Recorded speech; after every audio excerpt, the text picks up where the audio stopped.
Hey everybody, welcome to today's episode of You're Not Ready for This. My name's Kevin. I'm here with my good friend Alan. Alan, how are you today? I'm doing great. Awesome. Good to hear. So today's episode, we're going to do a little bit of talking about baseball.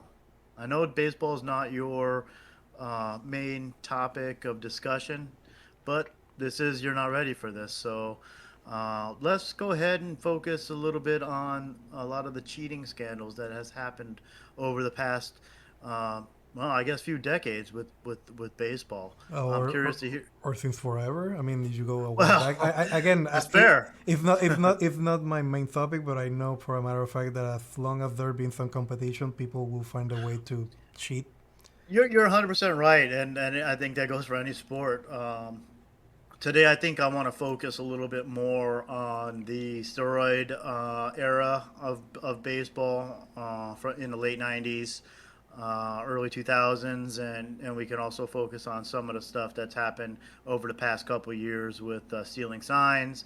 There's been some scandals with that. There's also been a bunch of scandals more recently with pitchers using sticky substances to increase the spin rate of the balls when they're pitching, things of that nature. So I think it would be a pretty interesting topic of discussion for us, and I'm really curious to hear what some of your opinions are. Not being a huge baseball fan, but it could potentially impact in the way that you look at baseball. So I think that could definitely be interesting. Well, for that matter of fact, it could be go to any sport, like mentioned earlier. But not to answer your question with a question, but before we even get into the conversation, what is your overall feelings regarding cheating? So that's a good question. I despise it with a passion. You know that I'm a very competitive person, and I absolutely hate to lose. But I absolutely hate it if somebody lets me win, and I absolutely would despise myself if I had to cheat to win. I don't subscribe to that. To me, it's should be always played fair and square. And yeah, I do not endorse it. I do not condone it. I typically will look. I will not look at the person in the same light, finding out that they are a cheater versus somebody that doesn't cheat. I would definitely agree with you there. Like, I don't like to have an advantage in the sense that I'm going out of my way to do it through means that are not the stipulated rules that are set in stone for us to engage in this competition or whatever Sure. you're engaging in. Yep. That being said, there are things that obviously not to blur the line, but you will say that some individuals with some genetics or some predisposition are more have tendency to be better at certain things, either being faster, being stronger, jumping higher, being able to have more stamina, more endurance, and Sure. those sort of things you don't control. Those are genetics, you know. Yeah, that's a natural ability versus a ability that's added with the assistance of something else. So yeah, I agree. I mean, I, I I don't think you can make an argument that having a natural ability or being better than somebody than some in something that somebody else is a form of cheating. I don't think that's the No, case. and it's not cheating. To what my point was gonna be, say that you love something so much as say baseball, Sure. but no matter what you do, you're never gonna be able to perform with other people because genetically you're not as strong, as fast, as precise. You know all the Right. things that will make a great player. That all itself obviously would justify why some of these individuals are super athletes, basically competing on these sports, on these competitions, and being able to do things that no standard man or woman can do on the same grounds as everyone else. So if you just had the chance, if I'm trying to get myself in the mindset of someone that actually cheats, if you had Yep. the chance to do it, temptation is something that is so available. Like I just only have to get an injection. I only have to get a pill. I just have to apply some substance on my hands to be able to perform better. And Yeah. if I'm not caught doing it, would it really matter? As long as I achieve good results, and that's kind of about what we're gonna be, I guess, focusing our conversation and kind of going in. Yeah, no doubt. I mean that conversation is more specific to like the steroid type of cheating where you're artificially enhancing your own abilities by like you said, make yourself better, stronger, faster, using Do it you, better. Do it. Oh, sorry, do yeah that punk had to yeah. it wasn't like you were born in it and molded by it. Yeah. Uh, you're artificially making giving yourself abilities that maybe you don't. Well, I don't think you're giving yourself abilities that you don't have. You're enhancing the abilities that you do have, making them a little bit better. So, yeah, in the mindset of from that mindset, it's definitely tough because if like from our experience, from me personally being in IT, if there was an injection that I could get where I magically now knew everything, about whatever it is I'm working on versus having to try to figure that stuff out. Sure, that would be extremely alluring, right? I would love to be able to do that and enhance my knowledge with a drug or something of that nature, and all of a sudden now I'm better than anybody who's ever done it before. Sure, sure. Like that movie from with Bradley Cooper, Limitless. Yeah, yeah, exactly. Yeah, I can definitely understand that. I don't necessarily now using that same analogy with IT. It's for my job. It's not a competition, so I wouldn't necessarily feel like I'm cheating anybody or cheating myself because it's really I'm not. It's not a competition. No, I would be bettering myself and maybe bettering maybe at the expense of somebody else. So I guess you could look at it that way, but in a pure competitive or should I say, from a pure competitive aspect, where it's a competition straight up, a winner and a loser, I don't know if I would feel like I really won.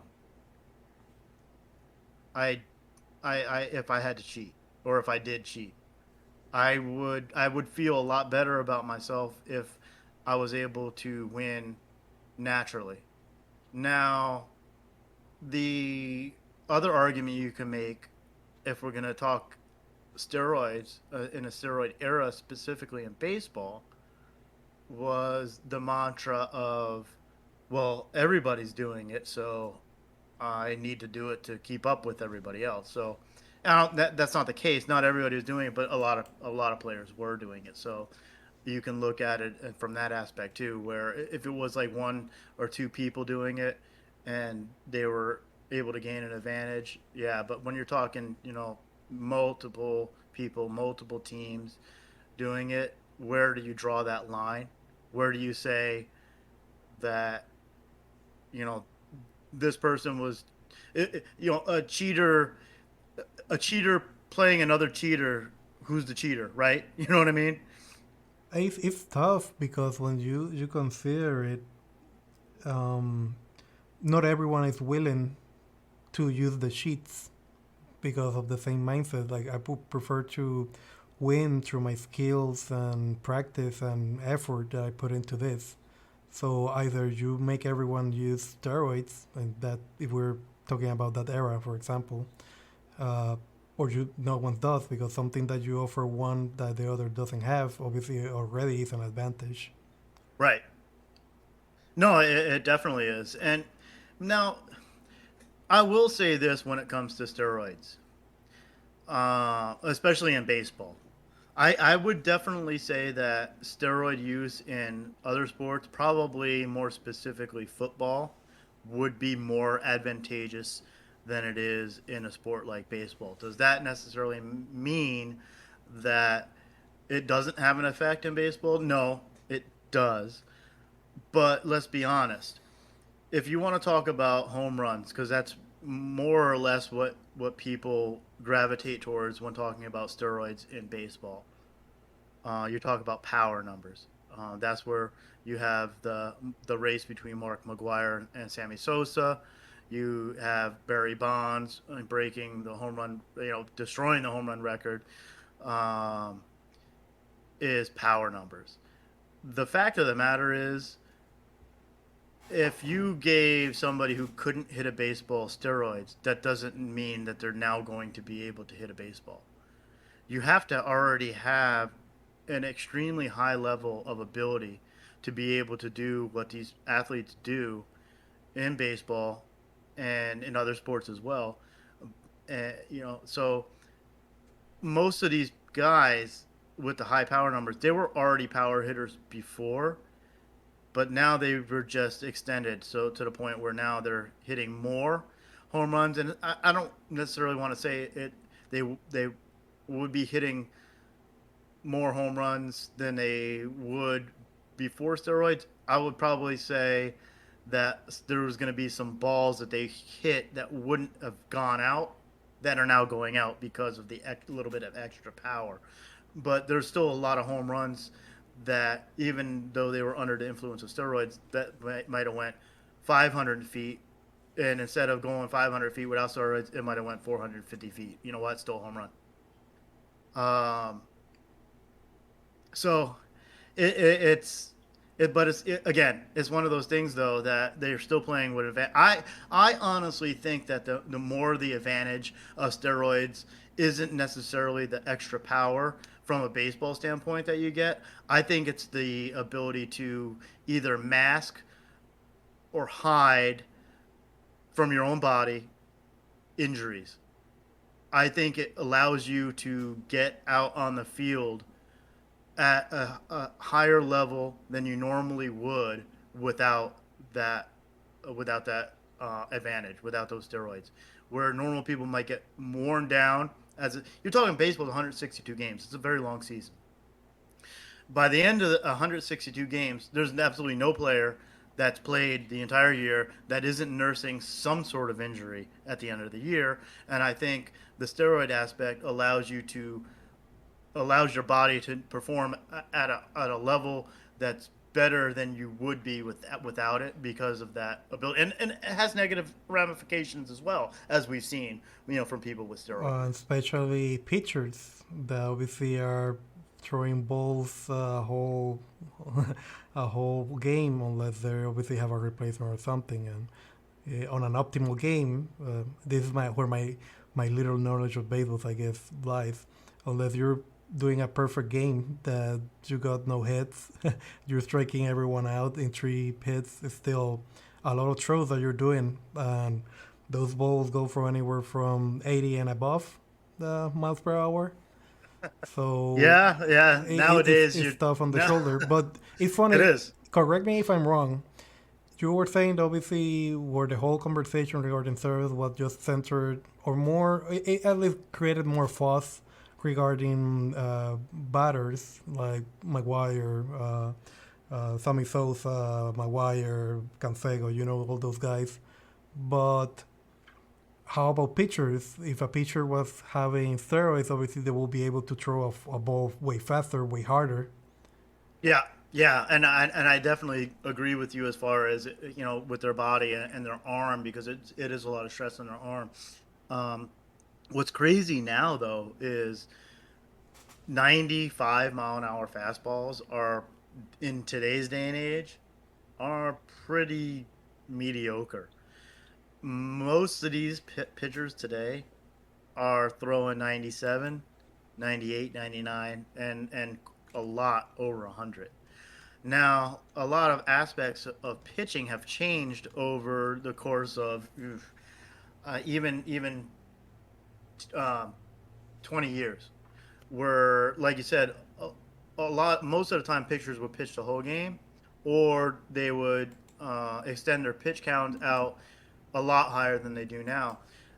Nowadays, they typically will limit a pitcher to more or less around 100 pitches a game, and they'll pull him out if he gets around that pitch count, and it's to try to save wear and tear on their arm because good pitchers are hard to come by. They want to maintain their, their top performers. They want to make sure that they pay a lot of money in these contracts, so they want to make sure that these people are getting out on the field and performing and not hurt. A whole nother story that we could talk about is injuries, because they do that and the pitchers seem to still get hurt regardless. So that, I don't know if that how big of an aspect that really has on it, but yeah, But back to the steroid stuff, sure. I would imagine it's going to help them feel more healthy, stay more healthy, and throw the ball harder. Do you happen They'll feel stronger. do you happen to know if anyone with the like the fastest pitches on record have been come out to be able to have done steroids before? No, nothing has ever been said about that, and in fact, it very little is really said about that. Anytime steroids are brought up, it's almost always the batter. I've never heard of an instance. Now I don't know all the people that were involved, all the players that were involved with the scandal with the what was the name of the company? Do you, The one for the steroids, you mean? yeah, yeah. Do you Mm, remember? trying to remember here. I'm checking. Uh, there was investigations, but I'm not seeing the name of the company precisely. The first thing that comes is the book that John Canseco released regarding the Jewish wild times, uh, regarding the whole scandal with the steroids. But I really, again, but baseball hasn't been. It's been something that's been on my kind of a side view. Obviously, Yep, not been my focus, so I wouldn't know yep. like particular names. I looked it up. As Balco was the name of Okay. the company, Balco. So they always refer to it as the Balco scandal, and that was where a lot of players were named and admitted to taking steroids and cheating. But I don't know of any. I do know of a pitcher, a famous Yankee that did take steroids. It was Andy Pettit. Um, However, he took steroids. He only took steroids. Of course, this was his, um, his presentation of it was he only took those steroids because he was trying to recover from an injury faster. So he wasn't doing it to perform better, and supposedly he never did it while he was actually playing. He only did it because it would help him recover from an injury faster. So, you take that as you will. But well, you know what? The other big pitcher that has been implicated but never proven was Roger Clemens. So yeah, there are pitchers, but I don't think, to my knowledge, Aroldis Chapman is still the leader in America, or leader in Major League Baseball as far as throwing the hardest pitch ever, which was, if I remember correctly, 105. Um, What I think Nolan Ryan was in that uh, kind of a top tier of throwing he like. threw hard. Yeah, he definitely threw hard. I don't know if he threw that hard. And what was this other guy, Bartolo Colon? Oh, Bartolo Colon, he's pitched for a long time. Yeah, I remember that he threw like rocks at the at the catcher when I Hmm. was watching games with my father. That basically it was always in that range of 90 and above. Yeah, yeah, exactly. Yeah, nowadays most pitchers that come out of the bullpen can throw 100. It's not uncommon, and I think and that's not to say, oh well, everybody must be doing steroids. No, I think it's just the way that the pitchers now are brought up. They're brought up specifically trying to strengthen their arm. They're pitching, they're strengthening their arm earlier, at an earlier age. They're practicing at an earlier age to throw harder, and there's probably a lot more, just in general information out there as far as what they can do to strengthen their arm and throw the ball harder. So it's commonplace now. It's actually kind of crazy when you really think about it, because back when I played, and just from you mentioning it as well, from like 80 and above, yeah, and 80 and above now it's like only 80, so 95 and above now is pretty much what you're looking at. I mean, wouldn't you say, going kind of a bit back on the conversation regarding Yeah, uh, being already have a predisposition, being skilled enough, and just having the layer of the steroids to be able to complement the natural ability or the skill that you develop to practice to be able to hit the ball or throw the ball like good enough. Would you say that if you were to put someone with enough skill against someone with enough steroids in their body, the skill will go over the steroids? Is that kind of a part of the? You sit down and consider, like, would you really allow it if people were able to make up with it? and that's kind of where I'm thinking more so from the steroids aspect. Just helps make. I don't necessarily know for sure if it helps make you literally just stronger. It probably does in certain aspects, but you still have to hit the ball. You still have to throw the ball. There's still it's not just sheer power or force with baseball. There's a lot that goes into it. So I really, really believe that the steroids just help keep your body in better condition throughout a full season. To the point of when you're playing on day one versus day or game 162, your body is going to feel a whole hell of a lot different than it does on 162 than it did on game one. Now, with steroids, does that mean your body is going to feel exactly the same as it did on game one you do, or on game 162 as you did on game one? Doubtful, but I bet you feel a whole hell of a lot better than one without it. You know what I mean? If if in that analogy, it might not be logistically or intellectually on the same field, but to kind of create a just that like a comparison. Say that you got a player that say that for by some miracle you got two individuals that have the same genetic skills and everything is the same across the board. Say that one their diet is only cereal and the other has a more balanced diet with proteins, cereal, and you name it. Sure. Who do you think might have a better predisposition, given what they're eating, to be able to perform? Oh, I definitely think nutrition does factor in, as far as the aspect of keeping your body in good condition and being healthy and obviously in shape, because that's going to affect your athleticism. So, as far as your body is concerned, then yeah, no, I agree. The person that's going to be eating better is probably going to be.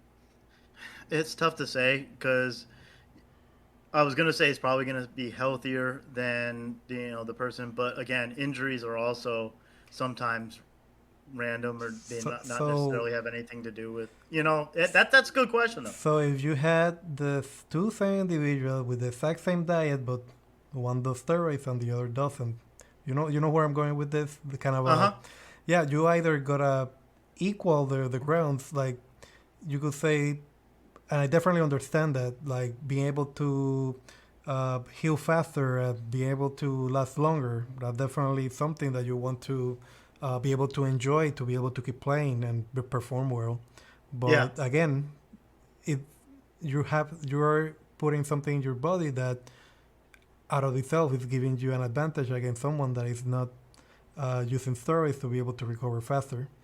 And that's, I guess, where the whole argument about why it's so shone upon, like people doing something to get an advantage, because even being able to heal faster, that would be an advantage of itself. Sure.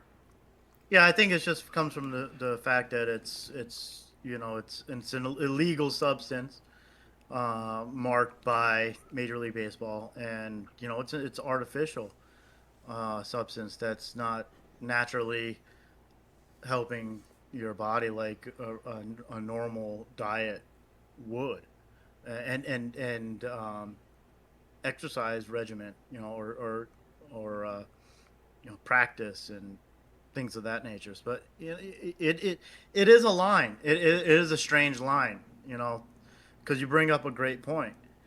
Um, somebody that eats better than somebody else with the same ability probably is going to outperform them, just like somebody with equal ability that's taking steroids versus somebody with the same ability that doesn't is the one with steroids is probably going to outperform them. Yeah, and I can see. I remember having a similar conversation with a friend of mine also long ago about introducing like prosthetics, and like quite literally enhancements to the body to a sport. Obviously, one of those fictional conversations, but say that you were able to get your hip replaced or a knee replaced with a bionicle one, and it would be definitely another sort of competition, because by no means someone natural is gonna be able to compete with someone with a mechanical enhancement. Obviously, this is going very far, but being hypothetical, wouldn't you then create a new league for people with those enhancements to compete? Wouldn't you say? Of course, yeah, and then that league they'll find ways to enhance the enhancements and cheat as well. The enhancements, but still, it would be the same category. So if you want to play on a league that is with steroids, wouldn't you create another league? Yeah, and well, what they've done though is just try to regulate it as far as making sure that they go through. I think that's really why it got blown out, not blown out of proportion, but why it got such a to be a big thing was Major League Baseball wasn't doing a very good job of policing it at all. Testing was minimal, if at all, and it went crazy. Now they're doing much higher level of testing, and they're also doing a much harsher penalty. They've implemented much harsher penalties for getting caught for anything enhancing drugs that are not on the approved list. So they're doing a much better job at controlling it now. So that's kind of where what they're doing. But yeah, you're right. Is somebody still going to probably find a way? Oh, I'm sure. I'm sure.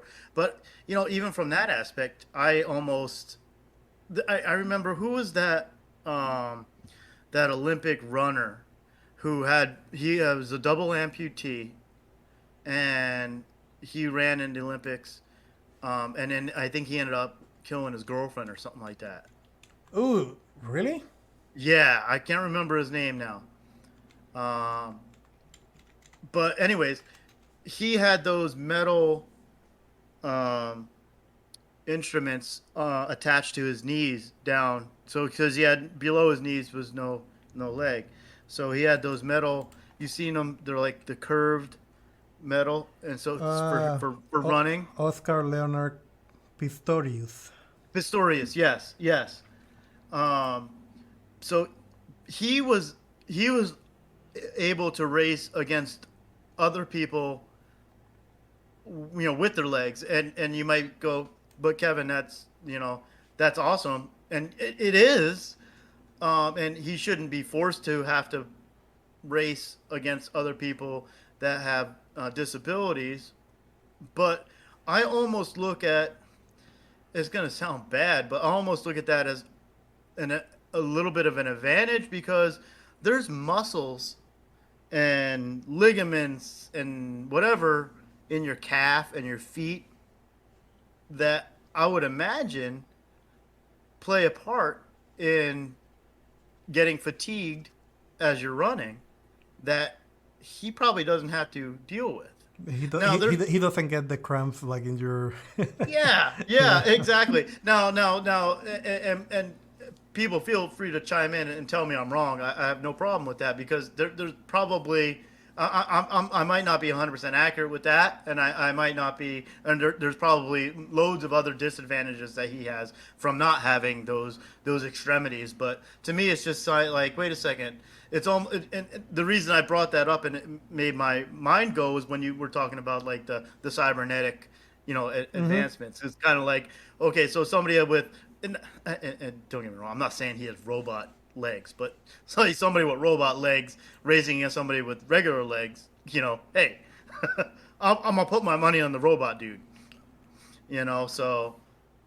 But I don't know where that stands. So, but that kind of, and I'm not saying he's cheating or anything of that nature, but that kind of brought Yeah, that and, made my mind go a it's little bit. really interesting because I completely forgot about this guy, and yeah, it was on the news for a while, but Hmm. it's the sort of thing that kind of thinking from the standpoint of making something more exciting because maybe some people like myself might not be able to relate with the sport because again I don't follow it on a constant basis. I only kind of chime in on this when either I'm with some friends that we're you want to go and see a game. I'm like sure I'm down for that, but the rest of the season I'm not gonna tune in to watch the season or a game.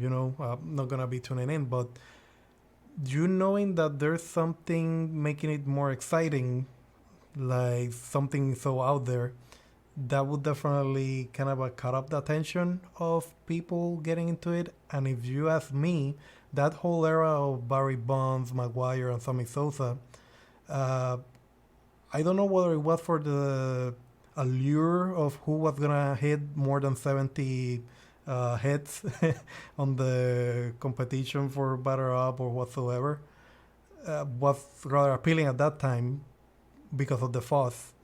There's Uh, there's yeah, there's a lot of people that want the steroid era back because it was so exciting. so wouldn't it be kind of all these things that people do, even at some point the same commission allowing it? Obviously, I'm going on a stretch here, allowing it so it creates word of mouth regarding the sport, so more people tune in just to see. Yeah, I mean, I don't think they. It's not that they didn't like all the attention that they were getting. They certainly enjoyed that from a Major League Baseball aspect. I think for allowing certain things like that, I think that gets into a slippery slope only for the fact that there's going to be people that are not going to want to put that stuff in their body because of the ramifications that it can potentially have from taking them.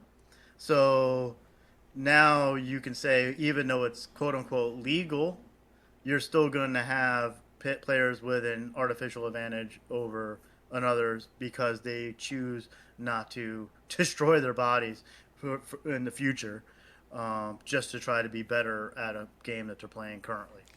Man, it's funny. Obviously, we're talking about baseball, but just me trying to wrap my head around it. What would people go about doing this sort? So obviously, it's the pressure, the competitive nature. Like, what the factors that would put someone in the position of having the option, agreeing, and not being aware of the situation. They are well aware of the situation that what they're getting into. Yep. Yep. It's like having a controller that has like rapid fire and you're playing on Call of Duty or something like that. Obviously, you Yeah. want to be better, having auto aim, being able to hit the people without having to uh, be actually skillful at it. But it's interesting. I never sat down to consider the point that you brought up. Like, even if you had the story, you still need some degree of skill to be able to perform. But regardless, I still don't see it on a good light.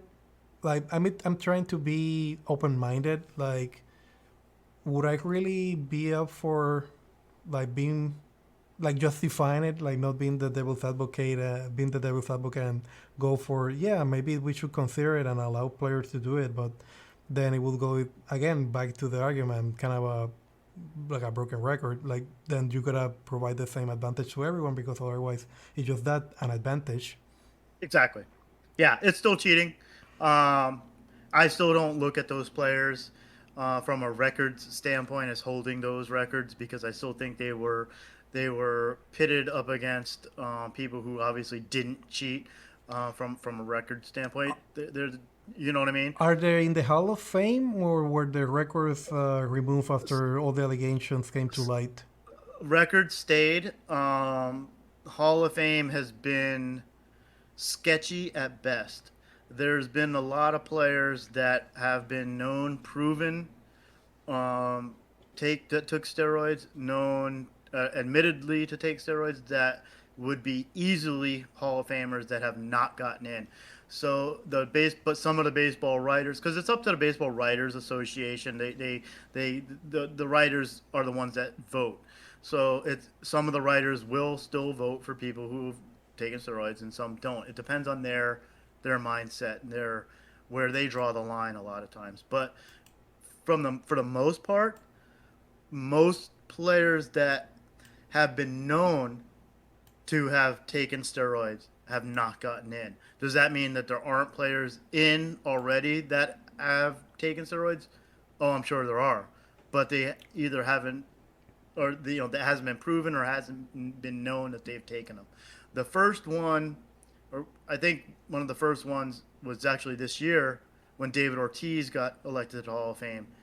He was one that has had a history of steroids. So I don't recall if his was actually has been proven, or if it was only just named. And I don't know if it's been. I don't think he's admitted it either way. I'm not 100% sure on that, but he did. He did actually get in. But there's a lot of other players. Barry Bonds is still not in the Hall of Fame. Alex Rodriguez is not in the Hall of Fame. There's quite a few players that have not gotten in because of that. Um, There were you know, implications that they yeah, the had. stigma. Mhm. Yeah, the stigma. I mean, Uh, but- bring it kind of a closer to home for me to internalize it. It's me like saying maybe not skill wise, but intellect wise. Say that you're as smart as X guy, but F mhm. guy have more influence or more monetary baggage to be able to get some better education or being able to get into a X or Y company. Yeah, I definitely see that as an advantage. Sure.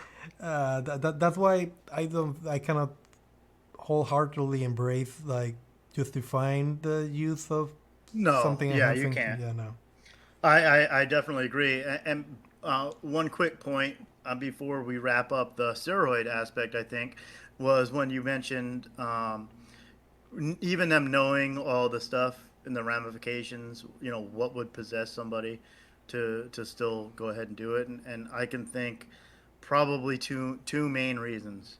One, hyper competitiveness, and that any advantage to get over the opposing team or player, the better. And then you have to look at money, because you might get it. You hit 25 home runs, you might get a contract for 10 years, 100 million. You hit 60 home runs, you're probably going to get a contract for 10 years, 300 million. That's Plays double. a part. That's double Yeah, definitely. plays a part. So baseball is very numbers driven. The better numbers you put up, the more money you're going to get. Hmm. And from a health standpoint, you can put up better numbers the more you're on the field.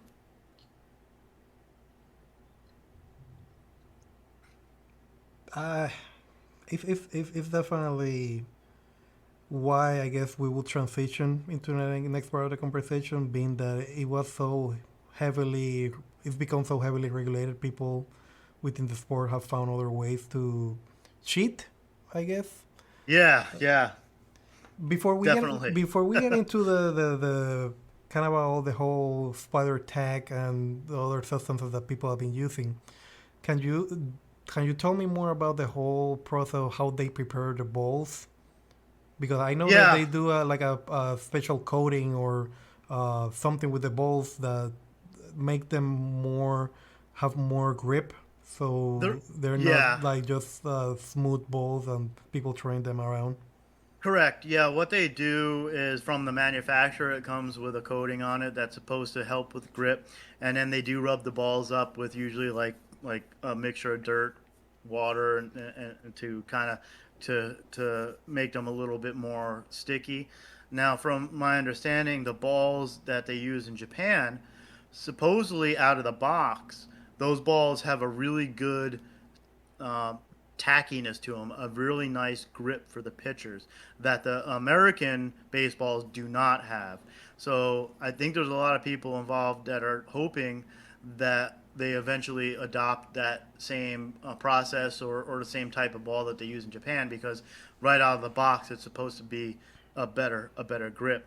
And grip is tricky when it comes to a baseball because you want a pitcher to have grip on a ball because the better grip he has, the more control he has, right? You don't want to get hit as a batter. You don't want. I'll tend to speak more from a batter standpoint because I didn't pitch, but you don't. So you don't want to get hit by a pitch. So you want the pitcher to have control. The where it gets to be crazy, like you said with the spider tack and some of the other stuff, where it gets like the ultra sticky stuff, to the point of them being able to do stuff with the ball that they wouldn't be able to do without it. Otherwise, Exactly. without the I believe the modding of the balls. Yeah, exactly. I mean, you had pitchers back in the heyday where what nail filers out there scuffing them up and you know sandpaper, scuff them up, because any kind of imperfection you can make on the ball might make it do. They want the whole point is the pitcher is trying to deceive the batter. So if you can make the pitch do some weird stuff, it's going to make him even more difficult for him to hit it. So that's kind of the whole point. And now what they've done with these high tech cameras and the analytics and the data that they have Yeah, is they're able to see spin rates on the ball and see what effect that the ball has at a higher revolution per minute spin rate. And what they've seen obviously is the higher the spin rate, more movement on that pitch.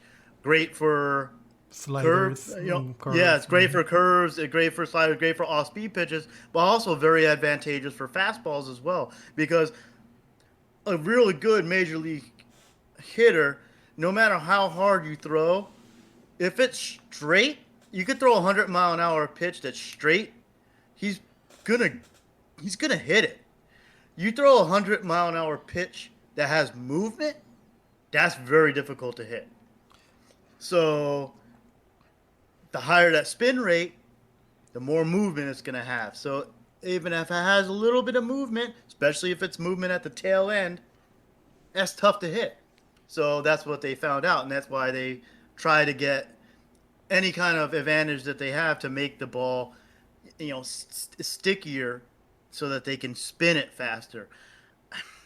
I, that cheating is that's borderline to me. I was gonna say you just brought that up, and I don't know whether which are one brain cell. And I was thinking on something, and you brought it up the whole camera recordings about the pitching and the batting. Yeah, It, since when again not familiar, but I know for a fact that they started doing the average of how much a batter, for example, is able to hit the ball in certain positions. Like they have the whole area for the pitching, and yes, they make like a graph of the red areas that the particular batter is more prone to be able to hit the ball, yep. uh, depending on his style and form and position and the bats that they're using and all that. Wouldn't that influx of information out of itself for the pitcher be an advantage out of itself? It is, but that's also information that's not that's readily available information, and you also the don't forget the batters have the similar information from a pitcher standpoint from as well as far as what their strengths and weaknesses are. The fact of the matter, though, is you still have to be able to, throw the like if you know the batter typically doesn't hit a low and away pitch. It doesn't necessarily always translate to that pitcher being able to throw a low and away pitch every time either. So it's But then where it really gets interesting and more complicated is when you compound having that information about the where you can throw the ball and where they can bat it, yeah, and be able to have more control over the ball, hence having a more powerful grip or control over how you hold the ball.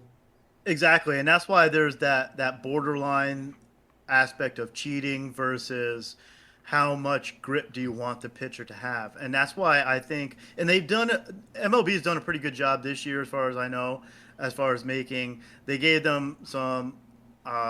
They're allowing them to use certain substances on the ball, but not other substances. So I think what they really need to do, and from my standpoint, is come up with a substance that everybody agrees on that's good, and then let the pitchers use it. And that's the substance that they use.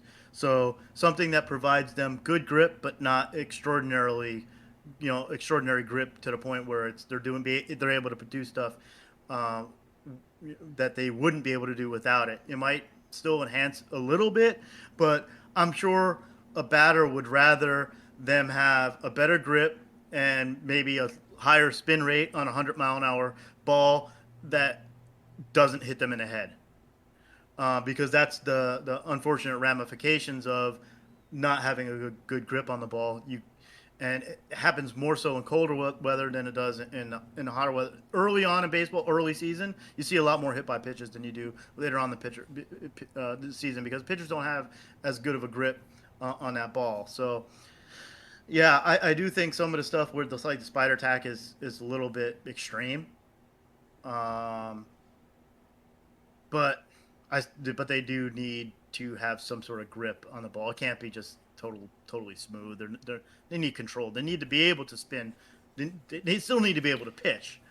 So They've done the modding of the ball. Have they done that like since ever, or is that something like yeah, in the say last 30 years, 40 years kind of coming no, to? no, no, no. It's always been an aspect. I mean, and they call the baseball nowadays. It's called live ball era. Before the live ball era, they used one ball per game, and even if the ball went foul or home run, the fans would have to throw that ball back, and they would continue to use that ball. The end of the game, the pitchers can do like all kinds of crazy stuff because that ball was all kinds of nicked up, marked up, dirty, blah blah blah. So when they finally got rid of that, and now that they have fresh balls for any time that they hit the ground or foul ball or whatever, it's different now because yeah, it's just.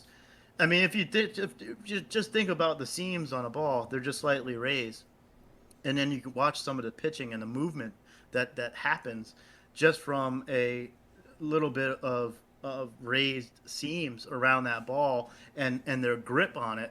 You know, it's all about their grip and how they're spinning it. It's crazy what that ball does. Can you imagine if you add even more imperfections to the ball? It's going to do even more crazy stuff, like a wiffle ball with all the holes in it. You throw it and it goes all over the place. So yeah, but that's been around for a long time. For even terms like the spitball, know, there that has been since the inception of baseball. The pitchers always tried to find a way to muck up the ball to be able to make it do some weird stuff. Because the weirder stuff that it does, the harder it is to hit, and it's not easy to hit. Like, hey, we talked about it previously. You're in the Hall of Fame if you get a hit 3 out of 10 times.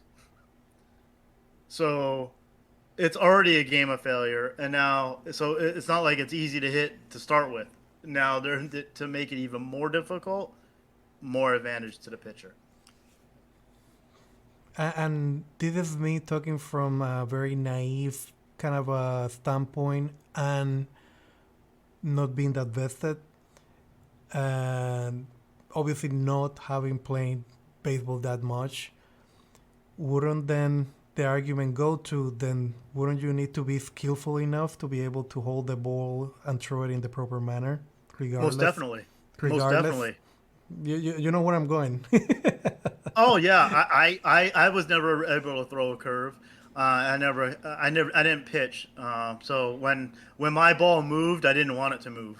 So, So so uh, you won't say that the pitchers are being picky again. This is coming from someone that is not that vested into the game, the sport.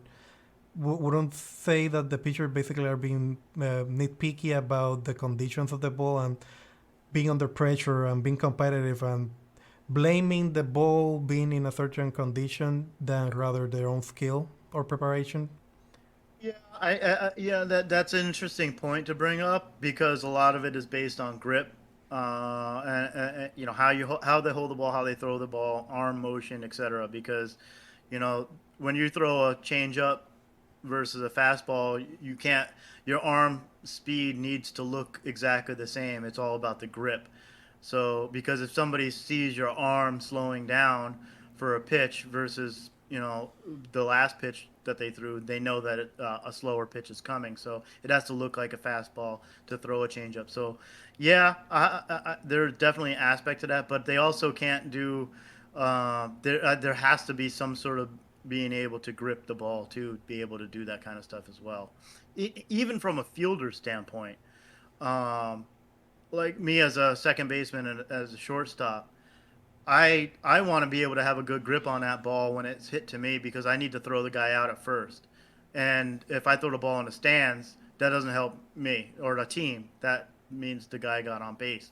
So I need to be able to have a good grip on it as well. So I think there definitely needs to be a grip and tackiness. It's just the point of there's no way anybody can draw that line of where do you draw that line of just enough tackiness versus tackiness that's to the point where now they're able to literally do some really crazy stuff with the ball that normally they wouldn't be able to do. I don't know where that is. I don't know if anybody knows where that line is. And that's why I think that their best course of action is to universally, throughout Major League Baseball, come up with a substance and say, this is the substance that you use and have everybody agree with it. So now you can't have batters saying that's bullshit because he's using that stuff that's tacky, super tacky, and you can't have pitchers that going, well, I don't have anything I can put on the ball to give me a better grip. How how is that reflecting in say another sports? Like, have there been instances in basketball that they have used a different ball or football using some sort of different ball? Like, if that's only very specific to baseball, like the whole deal with the how the main tool, I guess, for scoring and playing the game, being the ball, uh, Yeah, is yeah. involved in some sort of controversy and dilemma of how it's been prepared or presented. It's a good question. From a basketball standpoint, I'm unaware, and all the balls are typically regulated. Even the Major League Baseballs they're all regulated when they come when they're given to the teams. So they're all regulated as far as the pressure and the size, and blah blah blah. There was a scandal with Tom Brady when he was on the Patriots about deflating the football, where he liked the ball to be a little bit less pressure for him to get it probably a better grip on the ball to be able to throw it. That they ended up giving a suspension for it because of that because it was below the league limit of what the ball was supposed to be inflated to a certain psi. Blah blah blah. I He, don't. Go ahead. no, Tom Brady has been playing for so long that he's gone through all the motions of the sport and regulations and Yeah, yeah, exactly. And honestly, from a grip standpoint in basketball or football, I I I don't think it has any advantage or disadvantage over one person or another, especially when you're talking about the grip and tackiness of the baseball, you're talking about making the baseball move Whereas in football and basketball, you want it to stay true.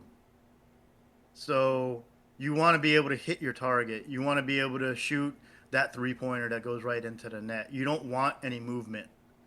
So messing around with the ball itself in those sports, to me, I think would be counterintuitive. I don't know. It's out of curiosity. If Yeah. the same mindset kind of goes in other sports as well. Oh yeah, there's definitely there. Hey, and don't get me wrong, there might be certain things that they can do, but like I wouldn't want to shoot a basketball that moves like a curveball, right? Because then it's like, whoa, it didn't go where I wanted it to go. Very erratic. Yeah, so you want everything to stay true. So I think there's probably other aspects that they'd look into for gaining an advantage versus something like that. I I think the biggest. Oh, go ahead. I remember watching soccer, especially uh, like individual games, seasonal or well the World Cup, and Sure. someone looking a player looking at another like in a very funny way, and they throw themselves on the ground and start holding their knee and Oh screaming, yeah. "Oh my God, it hit Oh me!" I was yeah. like, "Dude, I only look at you." Um, and how they make a show out of it. There's, Yep. um, man, people do that. They people learn to play with the rules of the game They do. just to gain an advantage. So we just gotta get out of the conversation just with the mindset that people are gonna cheat no matter what, and they're gonna find a way to do it in a quote Well, unquote legal matter. from that specific aspect, that's one of the things I do like about basketball and hockey. I think they implement it more in hockey than they do in basketball because you do see a lot of basketball players faking a foul and flopping on the ground, and it still gets called. But I'll be totally honest with you. I'm nowhere near as knowledgeable in basketball as I am in, say, hockey or baseball. But they will call a foul in basketball if you embellish or dive, but they do the same in hockey. If you barely nudge somebody and he goes flopping down on the ground, the guy that went flopping down on the ground, he's probably going to get 2 minutes for diving and sit in the penalty box. So if they did that in soccer, that stuff would go away. But they Inter- don't. Interesting, yeah. They don't. They let it go. They Well, treat it like it's a legitimate injury. Now, if it was a legitimate, now don't get me wrong. Can you could probably fake an injury too, but if they clearly see that the guy just looked at him and he barely touched him and he goes falling down on the ground like he just got ran over by a car, come on. I mean, I love watching videos of people like even from the same team. The guy kind of gives a pat on the back to the other guy, and Oh yeah, he doesn't know that he's a teammate, and they throw themselves on the ground like yeah. foul, Oh my foul, god. foul, foul. I'm like, dude, man, that's I don't know whether that came to a certain degree. Me watching sports that I saw that very clearly, Yeah, and I saw that people, sportsmen, were more focused on looking for the foul to be able to get the benefit, like obviously bending the rules as much as they can. And out of it, so it dissuaded me a bit more. I may be being very harsh about it because again, might not have shared the same passion as some other people, but me looking for the outside, and when I watch in, I see this kind of a place and everything that's going in the scene. If it's dissuading to some extent, it um, is. because you're more focused on instead of playing the game, playing the rules. Yeah, I no, I definitely agree. I think soccer is one of the worst when it comes to that. As far as it definitely is a turnoff. I do enjoy watching soccer, but it definitely is a turnoff Uh, when you see that kind of stuff. I prefer to watch soccer than baseball, for example. Sure, sure. I totally get it. You can make arguments for both sports being boring to watch, and you can also make arguments for both sports being extremely exciting to watch. So, Hmm. It's to each their own. So I enjoy. I don't find soccer particularly exciting to watch all the time, but when I do watch it, I enjoy it. And I could sit down and watch an entire baseball game for 3 hours and enjoy every second of it, and still understand why other people think it's the boringest thing on the planet to watch. I I get it. I definitely agree. And to as a closing statement, I guess you wanted to say something about the era they were stealing signs, that you had some comments Ooh, on it. if we want to go and talk a little bit, we could talk a little bit about the Astros cheating scandal in 2017. So I don't want to harp on it too long, but we'll make this, to me. This was probably, I don't know if this one is worse than the steroids or not, but this one was blatant. It was a blatantly obvious, calculated, and planned way to cheat. Now, there are people now. I know you're not super familiar with baseball, but from the aspect of stealing signs, do you know um, what that entails? I guess I should say. I mean, I know in the game itself, and again, people want to say, "But man, haven't you watched a single baseball game in your life?" Well, again, I've done, but just for the fun of it, or just to grab a few snacks or grabbing beer. Like that. That's why. Sure. That's why I like watching games with other people. They usually have beer and snacks. There you go. um, It's the only way to watch the game. yeah. Basically, you got the pitcher and the catcher having like specific signs of how like throw a curve inside or throw a fastball or a slider, and they do the whole thing from the umpire scratching his shoulder and touching his head or doing all sort of a weird thing. Of it. That's the again. This is from someone looking from the outside, Sure, sure, and sure. the catcher sees that or someone sees that and they give the instructions, and that's how they're controlling the game from on the outside. And Yep. obviously, if you know those signs that are specific to a particular team, catcher, empire, no, like the coach of the team and all that, obviously it would be an advantage because if you see the sign, you can give the sign to the who's batting. Hey, they're gonna throw a curveball, and obviously they're gonna try to be watching for the curve. Am I that far off? No, that's exactly, you hit it. You hit a home run on that one. You really did. That's exactly what they were doing. There's also there's additional signs. Usually the signs that when you're referring to, like the touching their hat and those are coming from the coaches on the it's first or third base side, and that's usually whether they're going to tell the runner they want to steal or telling the batter if they want to bunt, or do hit and run, do certain aspects of the game, and most of those signs are garbage, and usually they're so typically those signs there's a like a key, and then the signs, and then to to to tell the person that, okay, here comes the sign. So they can do anything they want, but if they don't hit the key, that means there's no sign. But if they're doing a bunch of stuff and then they hit a key, and then they after they hit the key, they do a couple other things, that's usually telling the player something. So, and they change those up, so people don't try to pick up. I remember back when I played, picked up watching their. I was in second base and I was watching their third base coach. And early on in the game, I was watching him do the signs to the runner on first, and the runner on first stole. So I watched for a couple innings, and I picked up the key, and I knew when the guy was going to steal because I stole their sign. But I did that. That was in between the lines. That was in the game. That was just me from watching him the signs. He wasn't mixing them up well, so I knew when he was gonna steal. But you stole the signs then? Yeah, damn right, I stole the sign.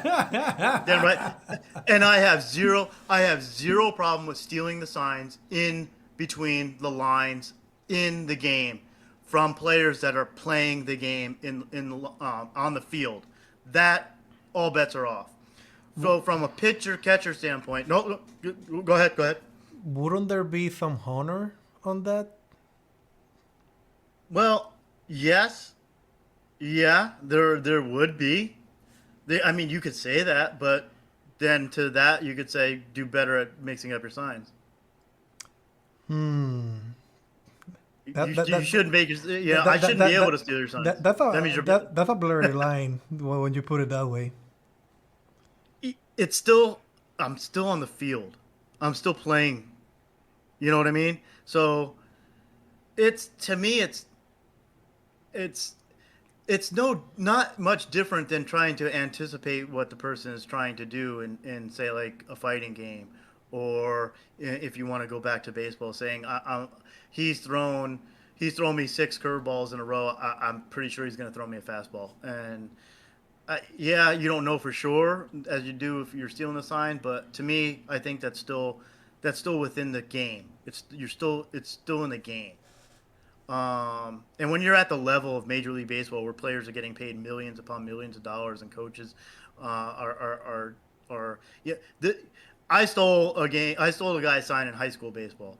Okay, now in Major League Baseball, it would be probably be very hard pressed to try to steal a sign, because they probably change the sign. They might change those signs every inning, um, let alone every game. So it would be on, next to impossible. Now, from a pitcher catcher standpoint, typically they're putting down their fingers as far as what they want to throw and where they want to throw it. Like one for a fastball, and they'll point to inside, outside, and then baseball, where the catcher situates is high or low, blah blah blah. So um, that's how catcher has to communicate with the pitcher, because they need to know what he's going to throw. So a lot of times when you have a runner on second, he can see the catcher putting signs down and can maybe try to relay, because the catcher signs usually aren't as, they're still sequenced, but they're probably easier to pick up on than they are some of the other signs, because the other signs, this guy could be doing all kinds of crazy stuff on the third base coach line, and it means absolutely nothing. Whereas in baseball, typically you put a one down, that means fastball. Now, you might not know if that one that he put down for a fastball is the third time he put it down, or the second time he put it down, or the Mm-hmm. fourth time. You know what I mean? So there's that involved.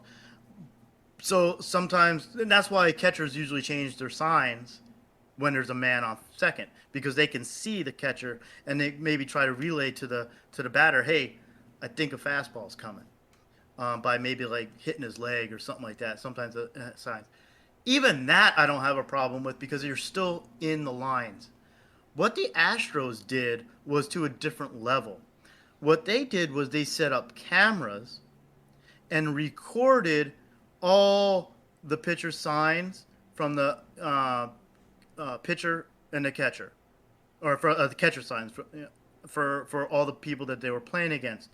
They When they would do was they decoded all the signs from all the video that they had. Then they would relay that information from the video guy, would relay that information to the dugout, and they would literally bang on a trash can to tell the batter up at the plate what pitch was coming. Now you're outside of the baseball lines. You just brought in an aspect from outside of the game, with other sources and technology, to try to literally tell the batter that this is coming.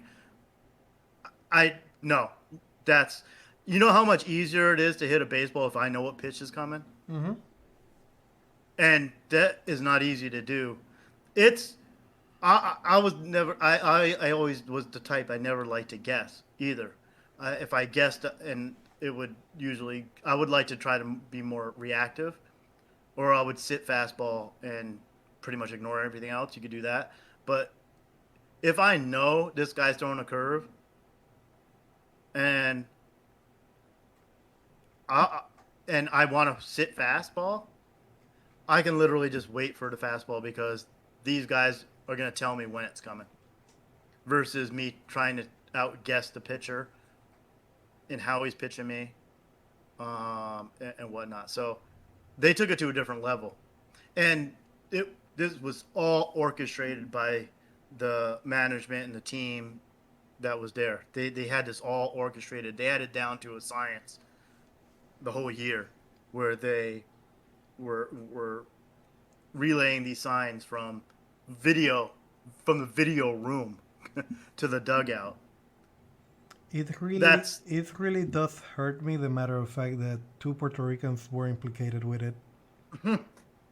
Beltron Yeah, and Alex Cora. and yeah, and Cora. Yep. And I I have a special hatred for the Astros because they beat the Yankees that year in the championship series, and then they went on and they won the World Series. So to me, I don't think that World Series does not. They should not have that World Series. It should have been stripped from them. So they won the World Series What were the repercussions of them stealing that? They were suspended or something, or nothing at all? because because they needed the players' testimony. They were able to bargain a deal where the players did not get any repercussions, but the manager got fired and suspended from the game for a year. Beltran got he was supposed to be manager of the Mets. They fired him and he was suspended for a year, I believe. Um, their general manager got fired. I think he got suspended from baseball for life. But everything was all management and coaching. None of the players got any repercussions, Hmm. and they got to keep their rings. So yeah, so I know there's a lot of people that will disagree with my statement of, well, if you're stealing signs on the field, why is it so wrong for them to steal the signs the way they did? And again, to me, it's just you're now taking it off the field.